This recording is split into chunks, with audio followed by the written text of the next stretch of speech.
Courage is not about winning every battle. It is not about being fearless. Courage, as Brené Brown reminds us in Dare to Lead, is about showing up when you cannot predict the outcome, speaking the truth even when your voice shakes, and creating spaces where others feel safe enough to do the same. We live in a world that rewards certainty, control, and polished perfection. But real leadership is messy. It requires vulnerability, hard conversations, and the willingness to step into the unknown. This book is not about quick leadership hacks or memorizing strategies to get ahead. It is about learning how to lead from the heart, how to build trust, and how to cultivate a culture where people can bring their full selves to the work they do. Brené Brown has spent 2 decades studying courage, vulnerability, shame, and empathy. Her research shows that the bravest leaders are not the ones who avoid discomfort but the ones who walk straight into it, guided by values they refuse to compromise. These leaders are not perfect, far from it. But they are deeply human, and that is exactly why people follow them. In the chapters ahead, we will explore how courage is built, how trust is earned, and how leaders can replace fear with connection. We will look at real-world examples from executives transforming corporate cultures to teachers reshaping classrooms, and even parents learning to lead at home. If you are ready to move past the idea that leadership is about having all the answers, and instead embrace the truth that leadership is about asking better questions, listening deeply, and daring to be seen, then you are ready for this journey. This is Dare to Lead by Brené Brown, brought to you by Books Arena. Let us begin. When we think about courage, many of us imagine big, dramatic moments: a firefighter charging into a burning building, a soldier standing firm in the middle of chaos. But Brené Brown begins by showing us that courage is built in much smaller, quieter moments, the kind that happen in everyday conversations, meetings, and decisions. She tells the story of a CEO she worked with who had to give feedback to one of his top-performing managers. The numbers were excellent, but the manager's behavior was eroding trust on the team. The easy path would have been to ignore it, to protect the numbers and avoid the discomfort of confrontation. Instead, the CEO chose to have the conversation. He sat down with the manager, shared the impact of their behavior, and invited them to work together on a plan to change. It was uncomfortable, it was risky, but it was the kind of leadership moment that defines a culture. This is where Brené's core idea comes in: you cannot have courage without vulnerability. Vulnerability is not weakness, it is uncertainty, risk, and emotional exposure. Every time you make a decision without knowing how it will turn out, every time you speak up without being sure people will agree, you are practicing vulnerability. And that is the foundation of brave leadership. Think about a teacher standing in front of a new class on the first day of school. She could keep her distance, maintain a wall of authority, and avoid showing too much of herself. Or she could choose to be real, to share why she became a teacher, to admit that she is excited and nervous, and to invite her students to share something about themselves. That choice to connect, even at the risk of rejection, builds trust from the start. Brené shares research showing that when leaders model vulnerability, it has a ripple effect. People are more likely to speak up with new ideas, to admit mistakes, and to collaborate without fear of looking foolish. On the other hand, when leaders hide behind perfectionism and certainty, teams become guarded, innovation dries up, and problems get buried instead of solved. One powerful example comes from the U.S. military. In one unit Brené studied, the commanding officer began each weekly briefing by sharing a mistake he had made that week and what he had learned from it. At first, the soldiers were stunned. But soon, others started doing the same. The culture shifted from one of fear and blame to one of shared responsibility and growth. Of course, vulnerability without boundaries is not the goal. Brené is clear that leaders need to pair vulnerability with clarity. Being open does not mean oversharing or dumping emotions without purpose. It means sharing in a way that serves the team and the mission. She also introduces what she calls rumbling with vulnerability, staying in the discomfort long enough to find real answers instead of rushing to shut it down. Most of us want to skip straight to resolution, to tie everything up neatly. But in leadership, the growth happens in the messy middle, when you keep asking questions and listening even when it is hard. Take the example of a nonprofit director facing budget cuts. The easy move would be to quietly cut programs and hope no one complains. A braver choice is to call the staff together, lay out the situation honestly, and invite their input. It is uncomfortable because you cannot predict where the conversation will go. But by engaging the team, you create ownership, trust, and often better solutions than you could have found alone. At the heart of part 1 is this truth: courage and comfort cannot coexist. You can choose safety and control, or you can choose growth and impact, but not both at the same time. Brené leaves us with a challenge. The next time you are tempted to play it safe, to avoid speaking up, to hold back an idea or avoid a difficult conversation, pause and ask yourself, what would it look like to lead with courage here? And then, even if your voice shakes, do that. If part 1 was about understanding that courage cannot exist without vulnerability, part 2 takes us deeper into the practical side of leading with heart. Brené Brown calls this living into our values, not just knowing what we believe, but acting on it consistently, especially when it is hard. She begins with a story about a senior leader in a large tech company. This man prided himself on being customer-focused. He would say it in every meeting. But when a major product flaw was discovered right before launch, he pushed the team to hide the issue and release anyway, worrying more about quarterly earnings than customer trust. In that moment, his stated value and his actual behavior were miles apart, and his credibility with the team took a hit that was hard to repair. Brené's point is simple: values are not words on a poster or phrases in a mission statement. They are the choices we make every day.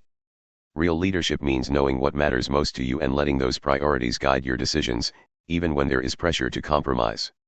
She suggests that instead of trying to live by a long list of corporate values, leaders should identify 1 or 2 core values that drive everything. For example, a school principal might choose equity and respect. That means every decision from hiring teachers to designing curriculum has to align with those values. If it does not, it is not the right decision, no matter how tempting it seems in the short term. Brené uses a vivid example from sports. Imagine a coach whose core value is team over individual.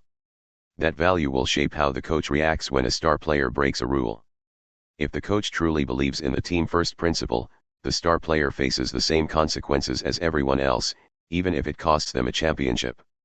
It is not easy, but it builds trust and sends a clear signal: this leader stands for something real. Living into values also means communicating them clearly.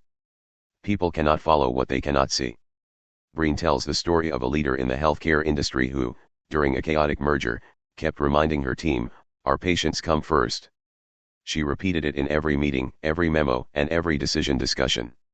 Over time, even when hard trade-offs were necessary, the team knew exactly how to choose because the leader's values were not just words, they were instructions for action.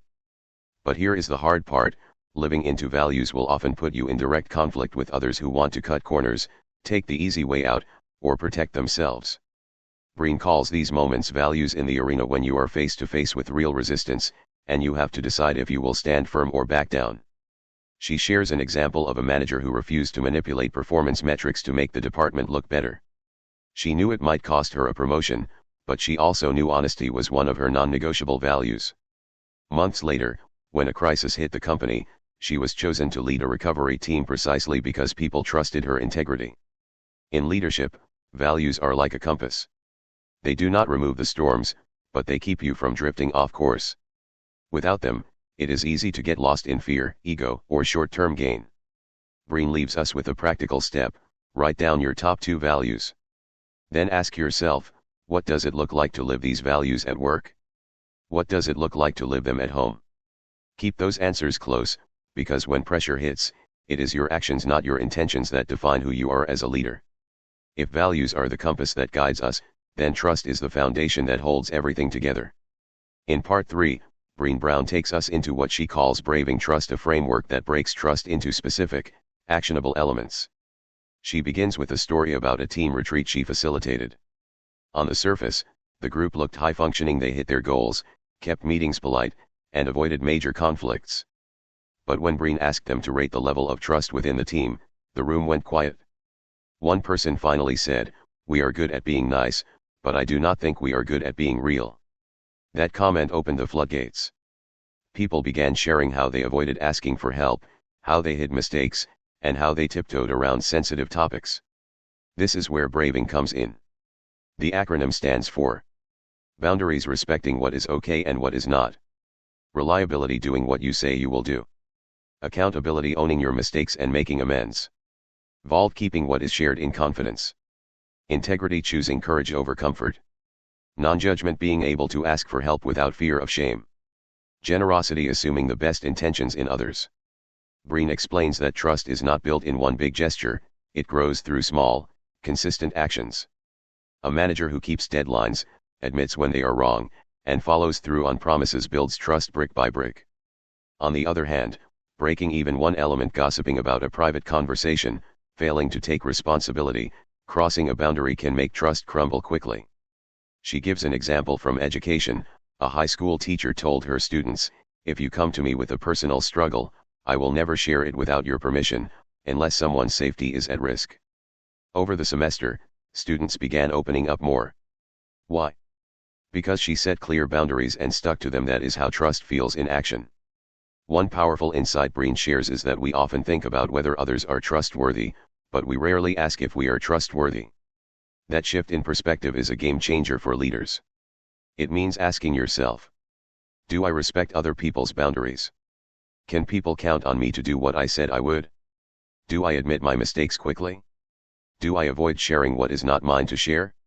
She tells the story of a project lead who kept promising to review her team's work within 24 hours but often took several days. She was reliable in every other way, but this repeated delay was slowly eroding trust. When she realized it, she stopped overpromising, set realistic deadlines, and delivered on time. That small change repaired the team's confidence in her. Brené also points out that generosity, the G in braving, is one of the hardest parts. It means giving people the benefit of the doubt instead of jumping to the worst interpretation of their actions.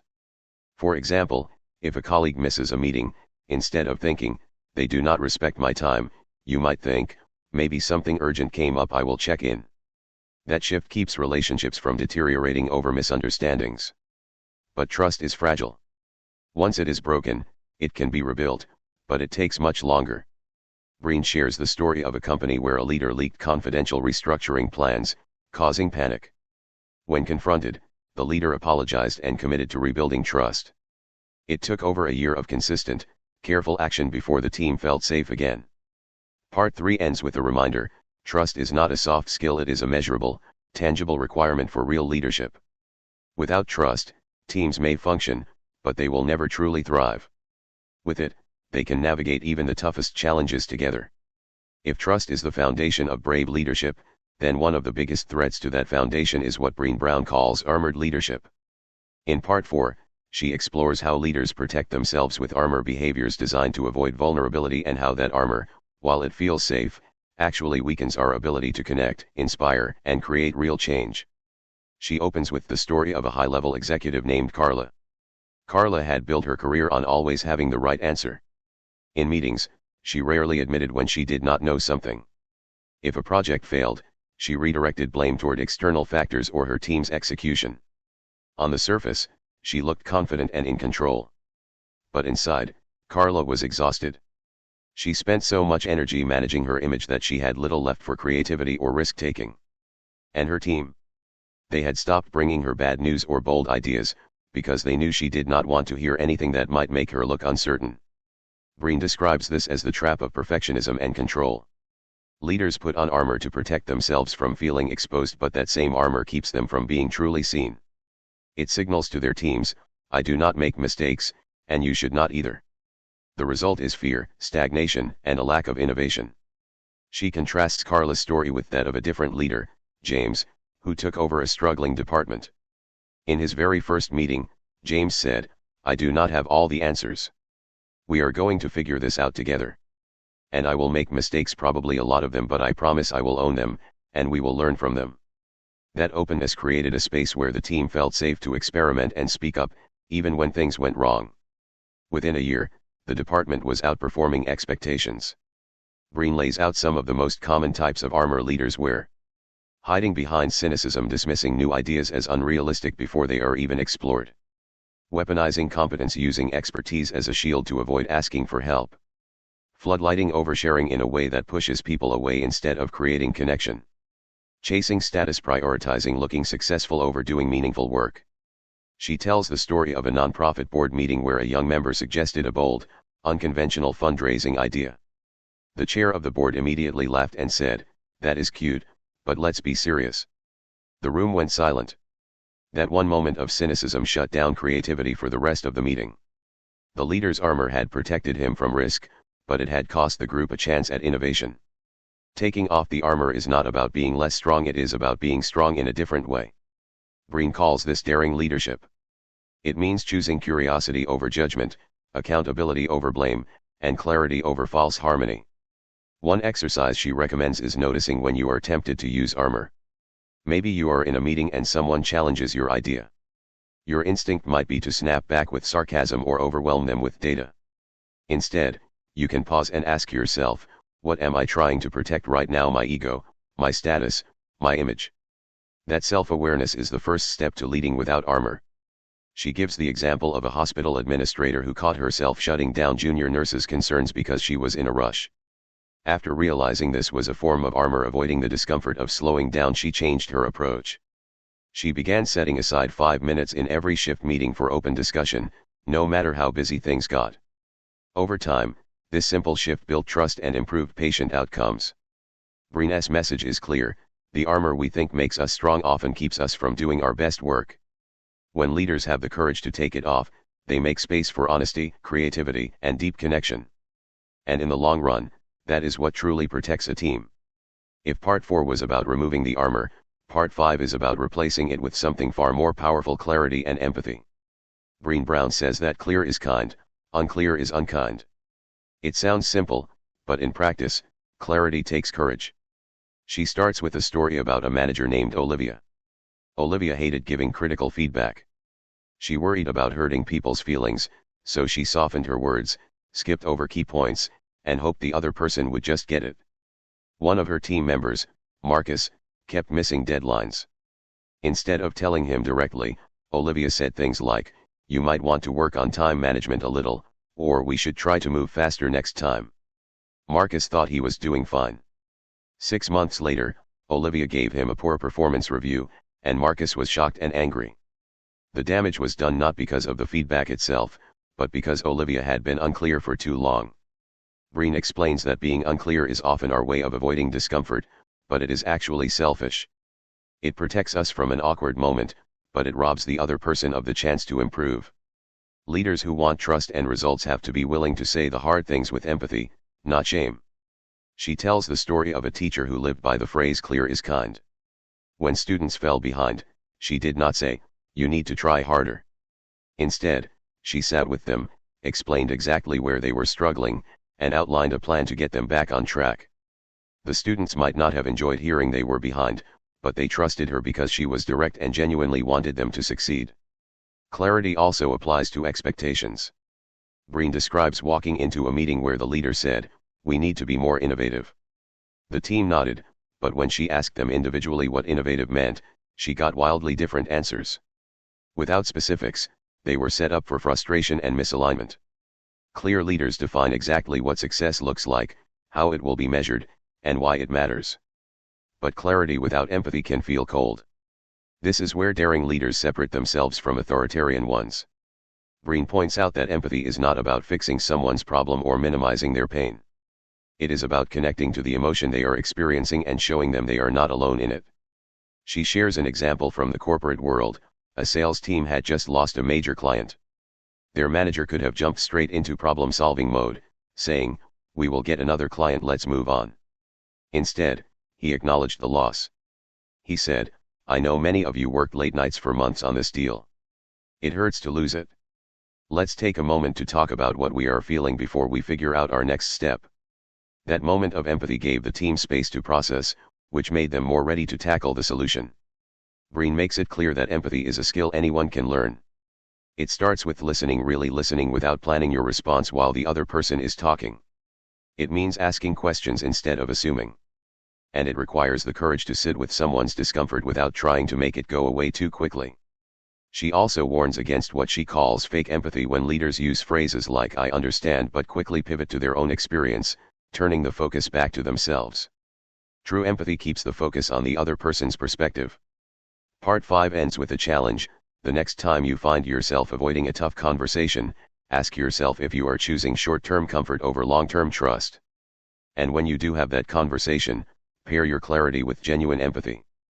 In the long run, your team will respect you far more for it. If clarity and empathy are the tools of daring leadership, then courage is the fuel that powers them. In Part 6, Brené Brown shows that courage is not something you are born with, it is something you practice. She begins with the story of a product launch at a tech company. The team had been working for months, and 2 weeks before release, they discovered a serious flaw. The project manager, Ethan, had a choice: quietly push the launch through and hope no one noticed, or bring the problem to leadership and risk delaying everything. Ethan took a deep breath and chose the harder path. He called an emergency meeting, laid out the issue, and recommended postponing. The leadership team was not happy, but they respected his honesty. When the product finally launched, it performed better than expected, and Ethan's willingness to speak up became a model for others in the company. Brené says this is courage in action, doing what is right even when it is uncomfortable, even when you cannot guarantee the outcome. Courage often feels messy in the moment, but in hindsight, it is what builds trust and credibility. She also emphasizes that courage is not always loud or dramatic. Sometimes it looks like quietly advocating for a teammate, admitting you made a mistake before anyone notices, or saying, "I do not know, but I will find out." Brené introduces 4 skill sets that make courage more accessible. Rumbling with vulnerability, leaning into difficult conversations instead of avoiding them. Living into our values, letting your actions reflect what you truly believe. Braving trust, building it through consistent, small behaviors. Learning to rise, recovering quickly and resiliently after setbacks. She tells the story of a nurse in a busy emergency room who spotted a dangerous dosing error in a patient's chart. Speaking up meant challenging a senior doctor in front of others, something that could be risky for her career. But she knew her values included protecting patients at all costs. She spoke up respectfully but firmly, and the error was corrected immediately. Later, the doctor thanked her, admitting that her courage might have saved a life. Brené also addresses the myth that courageous leaders are fearless. In reality, they feel fear, they just move forward anyway. Courage, she says, is a habit built through small acts. Every time you choose honesty over comfort, you strengthen your capacity to be brave in bigger moments. One of her favorite examples comes from a classroom. A teacher invited her students to share ideas for improving the school, knowing some of the suggestions might be critical. A shy student stood up and said, "Sometimes teachers make us feel like our questions are dumb." The room went silent. Instead of getting defensive, the teacher said, "Thank you for telling me that. I am going to think about how I can change that." That simple act of listening without reacting took courage, and it made the entire class feel safer to speak up. Part 6 closes with a reminder that courage is contagious. When leaders take risks, admit mistakes, and stand up for what is right, they give permission for everyone else to do the same. And when courage becomes part of a team's culture, extraordinary things can happen. If courage is contagious, then culture is the container that determines how far it spreads. In this final part, Brené Brown focuses on building a culture where daring leadership is the norm, not the exception. She begins with the story of a retail company that had a high turnover rate and constant gossip among employees. The CEO, Priya, was frustrated.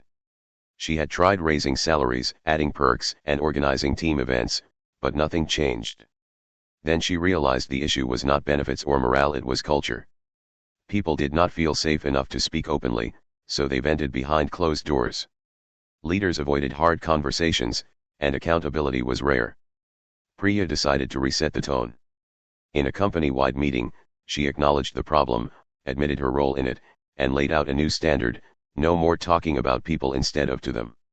She trained leaders in Brené's Rumble conversations, direct, respectful, and vulnerable dialogues about what is really going on. Within a year, turnover dropped, trust increased, and employees began solving problems together instead of blaming each other. Brené says that creating a brave culture starts with values. It is not enough to have words like integrity or collaboration on a poster. Leaders must define what those values look like in action. If integrity is a value, it might mean always telling the truth about timelines, even if the news is bad. If collaboration is a value, it might mean actively seeking input from every team member before making a decision. She gives the example of a sports coach who defined his team's value of respect very specifically: no one is late to practice, no one talks when someone else is talking, and everyone cheers for their teammates. These clear behaviors made it easy for players to hold each other accountable without personal conflict. Another cornerstone of a brave culture is learning to recover from mistakes together. Brené tells the story of a marketing campaign that flopped badly. Instead of pointing fingers, the team held a "what went wrong" session. Each person shared one thing they could have done better, including the leader. By modeling accountability instead of blame, the leader turned a failure into a bonding experience, and the team's next campaign was one of their most successful ever.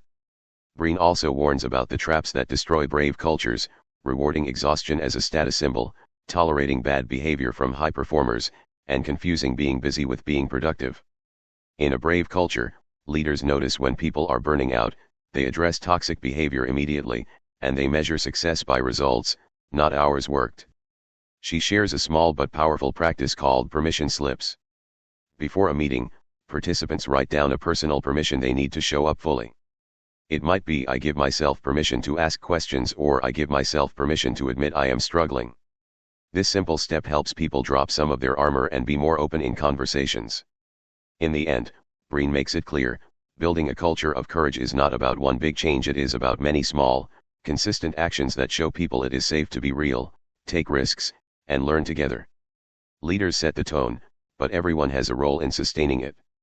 She closes with this truth: brave work, tough conversations, and whole hearts are the keys to daring leadership.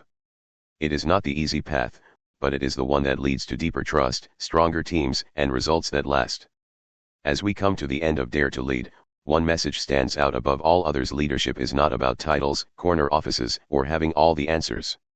It is about courage.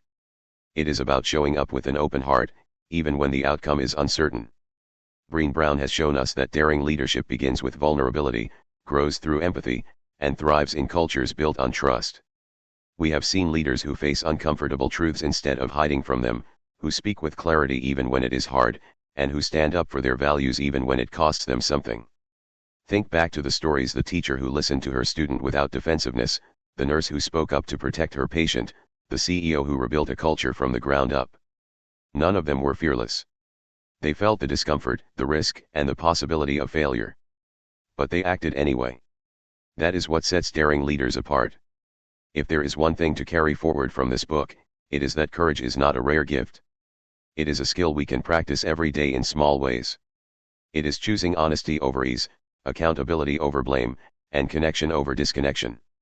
It is having the hard conversation now so trust is stronger later.